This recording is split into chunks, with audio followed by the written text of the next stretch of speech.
Staring at the tree, whiskey in hand, Pete was pleased that this year would be different from the last. It had been the strangest time of his life, but he truly felt things were finally coming together, and when better to come together than at Christmas, a time he loved more than any other. In some ways, the past year had been like an eternity. In others, as if it had succumbed to time in the blink of an eye. But either way, he was glad to see the back of it. Staring at the Christmas tree, its beautiful lights casting a warm hue over the room, and the snow quietly falling outside as the sun set, Pete began to think of the past year, of his daughter Lana, and his wife Janet. It had started with a very normal December, 12 months earlier. The small town in which they lived was covered in a thick layer of snow, the residents spending most of their days clearing driveways, and Pete's wife going off for one of her usual wanders. She had been gone for a couple of hours, but while Janet was utterly devoted to her family, she still needed moments to herself, to clear her head, to diminish the stress that comes with a loving yet disorganized husband, and a little girl who was kind, but whom enjoyed trying her parents' patience as much as possible. When the tensions of a domestic life clouded her feelings or began to weigh on her spirits, Janet would wander out of the back door into the fields and woodlands which characterized the entire area, and trek for a little while through the pines which dotted the landscape. It therefore wasn't unusual for her to be gone for fairly long periods, especially since it was around that time of year when she would take it upon herself to choose the Christmas tree. No matter how much Pete or Lana asked to help out, this was Janet's job. She loved the tradition of it, the process of choosing the best possible tree, cutting it down, and then seeing the bright smiles on her family's faces as they would gleefully take the tree indoors and decorate it with sparkling glitter garlands, warm glowing lights, and an array of festive baubles. It was a small highland town where they lived, far away from any major city, but Janet and the rest of her family loved their home. The simplicity of it, the feeling of being an integral part of a close-knit community, and of course the beautiful surroundings. Lush during the Scottish summer, and cold, crisp, stark but yet awe-inspiring in the winter.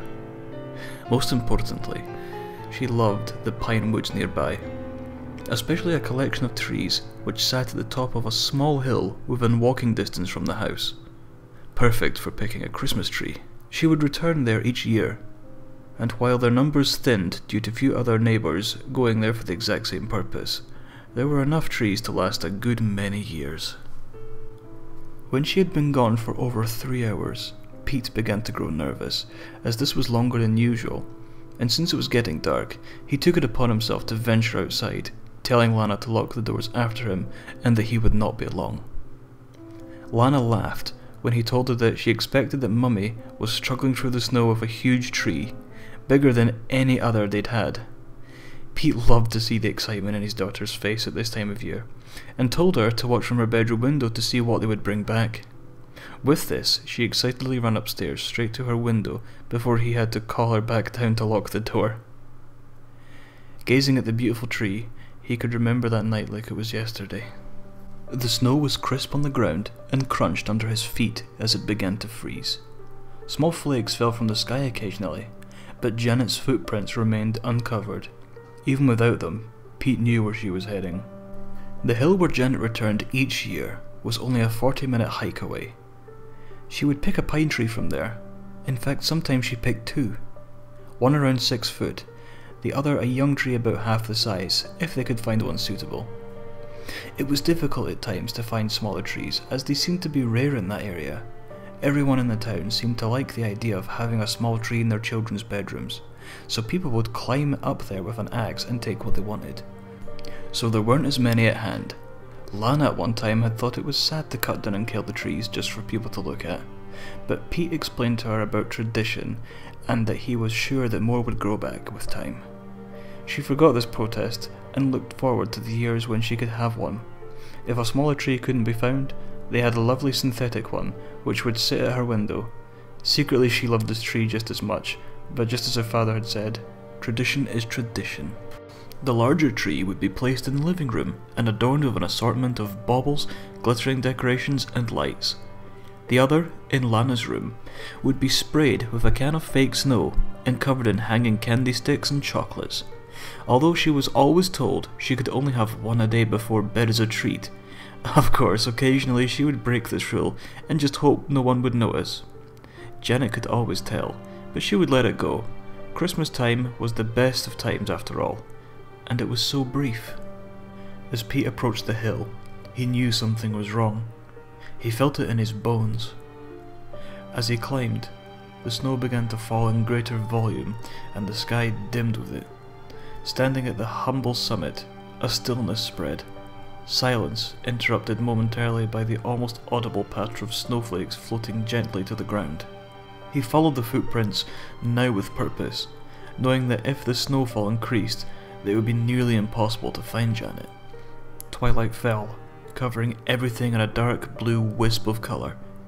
As the frost began to nip at his now rosy cheeks, the footprints bobbed and weaved their way through the huge pines, finally stopping next to a wonderfully thick and vibrant tree, one which was perfectly suited for their purposes, the perfect size, almost 7 foot tall, a deep life-filled green, and a thick abundance of branches and pines, which made it almost impossible to visually penetrate its cover in such a light. But yet Janet was nowhere to be seen, and as far as Pete could tell, there were no other tracks in the snow leading away in any direction. She had almost certainly been there, but where had she gone? This was both puzzling and worrying. It seemed impossible, but there they were. Janet's last 2 footprints, engraved in the ground, but the snow all around, virgin, undisturbed, and lacking all signs of life. It was as if she'd just vanished into the night. Looking at the base of the tree, Pete ran his fingers over a deep gash in its trunk. There was no doubt about it. Janet had taken a few swipes at it with her axe, and then for some unknown reason, she had left, or perhaps moved onto a tree that she felt was more suitable. Surely not, though. This tree was perfect. That must have been it, though. She must have moved on. Perhaps there was some random freakish flurry of snow which covered her tracks. Yes, that must have been it. But Pete knew this was wishful thinking. He had lived there for years, and in all of that time he had never seen such a thing. Then he saw it. Several meters away, lying in the snow, was Janet's axe. He rushed over to the object, falling once as the snow deepened. Rising to his feet, it was now unmistakable. Yes, it was partially covered in snow, but it was Janet's axe all right. It lay there, much like the footprints, isolated, but with the absence of any human imprints. It was as if the tool had been dropped from a great height, but Pete did not care to speculate. A sense of growing worry permeated his mind as the thought of Janet lying somewhere injured increased his anxiety. Shouting his wife's name repeatedly drew no reply as the darkness now began to creep ever closer. If she was hurt, he would have to raise the alarm and get the town out looking for her, along with mountain rescue. She wouldn't survive long in the snow, in that biting cold. At this thought the panic grew, worry, fear, hurt that can only be felt through love. With torch in hand, he continued in the direction the axe had taken him. As he entered a thick den of pine trees, he noticed the broken branches littered on the ground, as if something had rushed past, tearing them apart and breaking them off on impact. Maybe Janet ran through here. The scale of the damage, however, looked too great to have been dealt by one person alone. Had he been in any other country, he would have assumed a bear was nearby. But they had been hunted to extinction in Scotland long ago, along with the wolves and any other predators. For a moment, his torch reflected off of something scuttling under a bush, but it looked more like an insect than anything else, and again far too small to cause such devastation. Pete fixed his scarf, trying to cover his face as the frost bit deeper, but just as he did so, something caught his eye, something on the ground. Shining his torch on what he at first thought to be a dead animal was the crumpled body of Janet, lying still on the ground. A heart attack, they said. A heart attack. But Pete had seen her face. He looked upon those eyes, once so filled with kindness, transfixed in a frozen stare, cold, glassy, black with fear. Her hands were clenched in front of her, and the pathologist told him that this was perfectly normal for one suffering from such a massive heart attack in such low temperatures. As was the contorted look on her face. Although at the mention of this, Pete saw a flicker in the pathologist's eyes, which gave away that he was puzzled by that look as much as anyone. A look Pete would never forget. Darling Janet, the love of his life, mother of his children, dying alone in the cold, with lips pulled back over teeth in agony, frozen into an inhuman sneer. The whole ordeal had devastated him. If it hadn't been for their daughter Lana, for the necessity of her needs to be met before his own, Pete would have found it nearly impossible to have gotten through it. The past 12 months had been cluttered with reminders of an aching loss. As with any bereavement, the first time of doing something once shared without that person made the pain much more acute. The first Christmas, the first day at work, the first walk to school, the first family get-together. Every person's face etched in concern, accompanied by the usual well-meaning but empty traditions of, "How are you holding up? It must have been so difficult, and if there's anything I can do."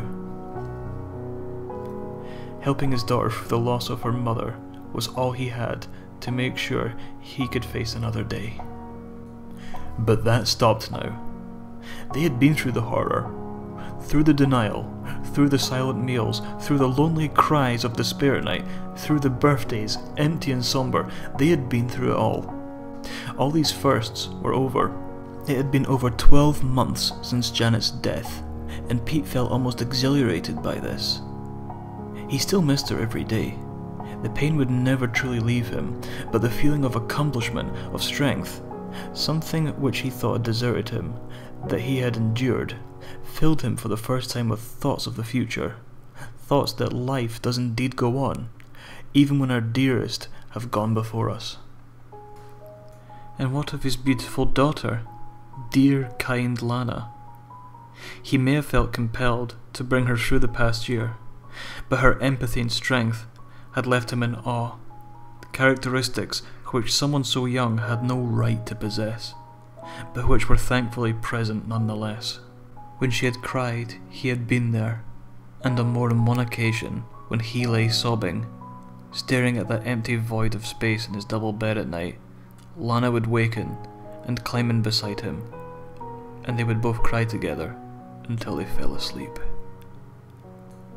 She was his rock, and by God was she going to have the best Christmas she'd ever had. Pete had made a number of arrangements. He had spent a fortune on every gift imaginable.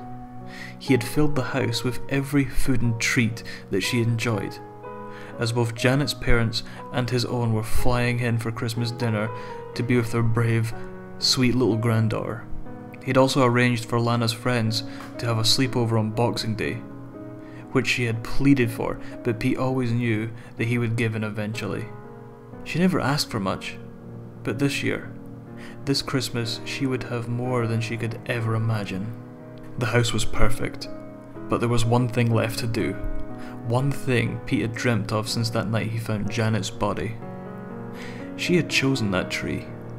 It was going to be sitting in the living room, adorned with all manner of decorations.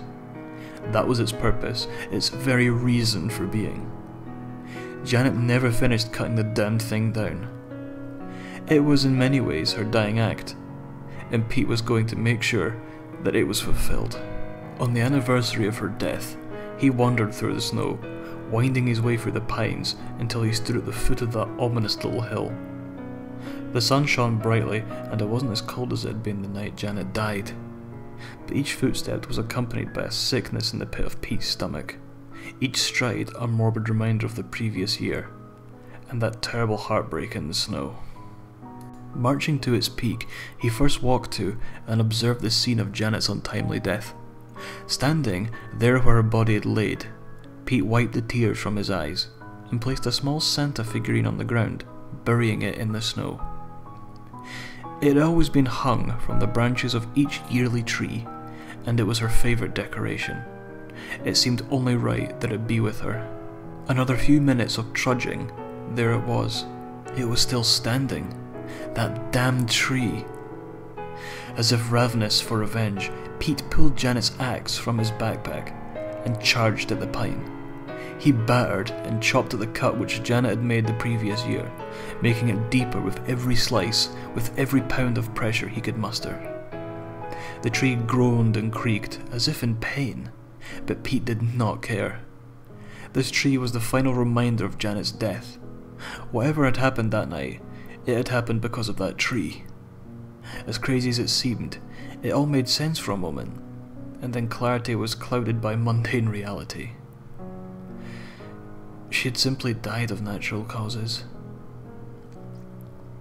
With the roar of cracked wood breaking under its own weight, the tree swooned and collapsed to the ground in defeat.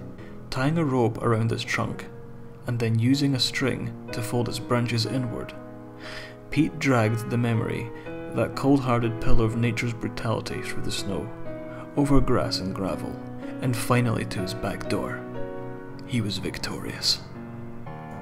With little thought for carpet or furniture, he dragged it up the stairs into the house and placed it in front of the window in the living room, weighing it upright into an old wooden stump they had used as a stand every year. Breathless and covered in sweat, he stood back, looking at the tree standing tall over all it surveyed. "You picked a good one, love. You picked a good one." He held back the tears and waited for Lana to return home from her friends. Pete put an old Christmas film on the television as they both decorated the tree together, singing, laughing, and being a family. There were moments, fleeting glances when they caught one another's stare. A glance which showed pain buried deep down inside. One which said, "I miss her too." But it was Christmas, and the moments of grief passed, buffered by longer, caring periods of happiness. Contentment caressed smiles from ear to ear, and festive spirit once more filled that home, which had for too long been lost to loss and anguish. As night began to fall, after Lana went to bed, earlier than usual because the excitement had worn her out, Pete decided to reward himself for the day's efforts. The lights were dimmed, and after pouring himself a large whiskey, he sat on the living room couch and stared at the tree, draped in tinsel garlands and adorned with bright white Christmas lights. It really was a sight to behold. The best tree they had ever had. "Here's to you, gorgeous," Pete said, lifting his drink to the sky in a symbolic gesture. Staring at the Christmas tree, its beautiful lights casting a warm hue over the room, and the snow quietly falling outside as the sun set, Pete began to think of the past year, of his daughter Lana, and his wife Janet. Time passed slowly as he thought of all things gone, how they had led to this moment through pain and suffering, but now hopefully onwards to the future, and one filled with at least the briefest possibility of joy. The glow from the tree reflected off of the window, but it penetrated far enough to illuminate the now thick blur of snow falling to the ground silently outside. The room remained dark, but the lights bathed everything subtly in a warm Yuletide radiance, which, when accompanied by the orange lambency of the fire, only served to cultivate the anticipation for Christmas even more so. For the first time in a year, Pete was happy. Something bothered him though. There was a slight apprehension or annoyance at the back of his mind, something which was spoiling the display. Sipping at his whiskey, casting a glance at the entire room, he finally saw what the problem was. Two of the Christmas tree lights were occasionally flickering, not constantly, but often enough to be noticeable, and more importantly, aggravating. Downing the rest of his drink, Pete rose to his feet, now feeling the aches in his muscles from the effort exerted while dragging that thing all the way home from the hill. Walking over to the tree, the lights were indeed flickering, but there was something unusual about them. They seemed deeper than the rest, as if it were coming from around the trunk, rather than resting on the branches. Again, Pete was struck by how dark the interior of the tree was, that even in the presence of many lights placed upon it, he could not peer or adequately see between the branches. Even the two lights which sat deeper behind the pines did not seem to illuminate our surroundings in any way. The empty glass slipped from his fingers, smashing on the floor. The lights were fine. They were not flickering at all, but the occasional blinking of two eyes amongst the branches had been enough to catch his attention. He froze to the spot, and it was as if the room grew somehow darker. Something stirred between the pines, between the knotted wood and the scratched porous surface. Something lived there. A feeling of utter paralysis now took hold, his feet firmly glued to the ground as the two eyes slowly pushed forward. Creaking and cracking, a face revealed itself from between the pine-covered branches, as if seeping out from its innermost visceral point, mold-covered, ancient, its features twisted in rage. Fear began to course through Pete's veins. His heart beat faster and faster as the face moved closer, its eyes, devoid of pupils, now swamped in a maddening yellow, and from below the protrusion of two thin, moss-covered legs arcing out from between the branches. With a creak and snap, it straightened itself now, standing in all of its terrible glory in front of the tree. It was now pitch black outside, and it would have been clear to Pete that this animal, this creature, was of a nocturnal nature. But in its stare he found himself helpless. His heart skipped. First it was a palpitation, then he could feel a searing pain in his left arm. He clutched his chest, but his feet remained adhered to the ground, and it was impossible to look away from those yellow unmarked eyes. Its gaze came closer still, and in the pain which it brought, Pete knew he was going to die. To be found like Janet, cold, face contorted, and the second victim of that which lived amongst the pines on the hill.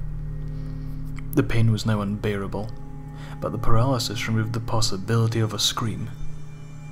What little light there was from the fireplace now illuminated its head, elongated on one side and pulsating on the other, its face dominated by a large dark hole which appeared in place of a mouth or nose, one which no light could penetrate. As its boil-ridden head stooped to meet his own, and the hole in its face almost touched his mouth, an involuntary sneer pulled Pete's lips up to reveal his teeth, as his face contorted into an entirely unnatural position.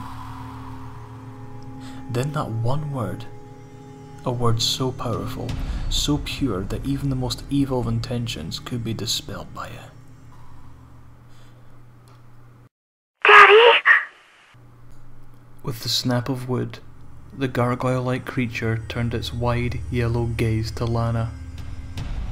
Standing at the bottom of the stairs in her pajamas, her scream echoed out into the night. Arms outstretched, its odd-numbered fingers moved with a stutter as its moss-covered legs groaned, carrying it forward in a peculiar, unbalanced motion towards her. Now Lana was paralysed by its stare, and with each step closer, her face contorted more fiercely, and the pain in her chest brought her to the point of unconsciousness. As intense as its ancient gaze was, it was focused. So focused that it did not realize Pete clawing his way across the floor towards the kitchen. The wooden creature's unsure movements made it appear more like a puppet than a thing of autonomous purpose, and as it reached Lana, it cupped her face in beneath its hands and stared wide-eyed and pupilless into her face. Tears streamed down her cheeks. The sound of feet running filled the air, and as it twisted to investigate, a loud crack was heard as Pete ran up onto the couch, jumping high into the air, bringing Janet's axe down deep into its spine. No blood ran or gushed, but a plague of unfamiliar insect-like critters poured out of the wound. Instead of a howl of pain, the creature emitted a crescendo of strange squeals and clicks before throwing Pete to the ground and smashing through the back door. Lana's father gave chase, but it was impossible, as the wooden creation moved at an unimaginable pace, gliding on the ground with each stride, leaving no footprints in the snow. After a visit to the nearest hospital, both Lana and her father were given a clean bill of health, but they never returned to that house, filled with memories of the good times, the happy times, of a mother, a wife, a kind soul, of birthdays and weddings, and of course, Christmas time. Pete didn't know what that creature was, whether it was alive or dead, or something else entirely inconceivable to a human mind. But he made a solemn promise to himself. From that moment on, never again would he cut down a tree, decorate it, and take enjoyment in its appearance as it died. Because no matter how pretty sure they are, no matter how much warmth they may give, no matter how much they might make people think of Christmas, you just don't know what may be living inside.